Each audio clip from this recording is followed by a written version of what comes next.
பகவத்கீதை பிரியர்களுக்கு என்னுடைய அன்பு கலந்த வணக்கங்கள். ஸ்ரீ கிருஷ்ணா அர்ப்பணம். ஸ்ரீமத் பகவத்கீதையின் 8வது அத்தியாயம் அசுர பிரக்ம யோகம்.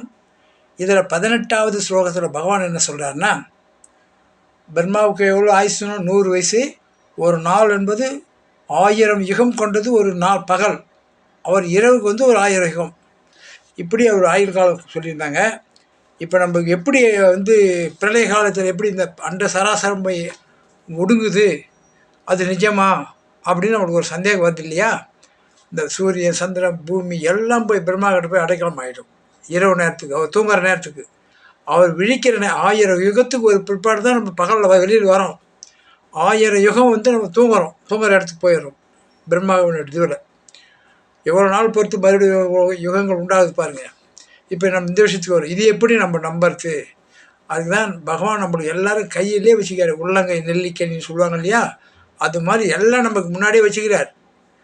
அதை புரிஞ்சிக்கிறதுல நம்ம யோசனை பண்ணால், கண்டதுக்கெல்லாம் நம்ம யோசனை பண்ணணும். எதுக்கு யோசனை பண்ணுறதுல, அதாவது நம்ம சிம்பிளாக நம்ம பகலில் என்ன பண்ணோம், வீழ்ச்சின்னு எல்லாம் தூங்கும்போது நம்மளுக்கு எல்லாம் நினைப்பு இருக்குதா? எதுவுமே இல்லை. எல்லாம் நம்ம என்னென்ன எண்ணங்கள் நினச்சி எல்லாம் போய் ஒடுங்கி போச்சு. வெளியில் சுத்தம் தூக்கி ஒன்றாவது படித்தது, 10வது என்ன பண்ணோம், காலேஜில் என்ன பண்ணோம், அதுக்கப்புறம் எப்படி எல்லா சகலமும் அடங்கி போகுது. யாருன்னா வம்பு வளர்த்தணுமா. ஆனால் மறுபடியும் தூங்கும்போது ஒன்றுமே நினைப்பில்லை. எல்லாம் அடைக்கலமான மாதிரி ஆச்சு. மறுபடியும் முடிச்ச உடனே எல்லாம் நினைப்பு போகுது கொஞ்சம் கொஞ்சமாக.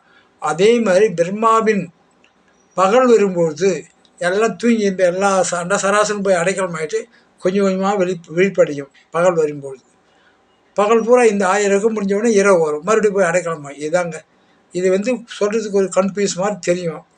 ஆராய்ஞ்சு பார்த்து நம்பிக்கையோடு வச்சுன்னா அது புரிய ஆரம்பிச்சிடும். முழுசு புரியறதுக்கு இந்த 18 அத்தியாயத்தை நீங்கள் கேட்டுக்கிட்டே இருந்துட்டிங்கன்னா உங்களுக்கு ஞானம் தெளிவடைஞ்சிடும். அந்த தெளிவடையும் போது இது எல்லாம் ஈஸியாக புரிய ஆரம்பிச்சிடும்.